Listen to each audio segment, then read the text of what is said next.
Kementerian Pariwisata berusaha untuk mempromosikan Palembang karena Palembang menjadi tuan rumah Asian Games 2018 bersama Jakarta. Dengan branding sebagai wisata sport tourism ini, membuat wisatawan akan tertarik untuk datang dan berkunjung ke objek wisata yang ada. Menteri Pariwisata RI Arief Yahya mengatakan, perkembangan pariwisata di Palembang mengalami kemajuan yang cukup pesat pasca ditunjuknya menjadi tuan rumah Asian Games. Penambahan sejumlah objek wisata baru membuat Palembang menjadi magnet untuk wisatawan lokal dan asing yang berkunjung. Bagaimana dengan Sumsel? Sumsel sudah ditetapkan oleh Kemenpar sebagai modal untuk sport tourism.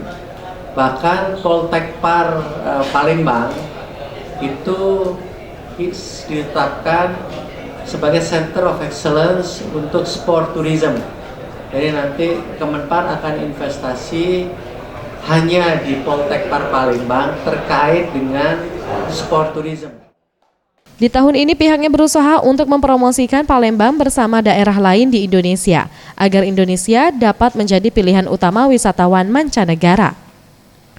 Untuk tahun ini, Palembang menargetkan 2,5 juta wisatawan selama pelaksanaan Asian Games 2018.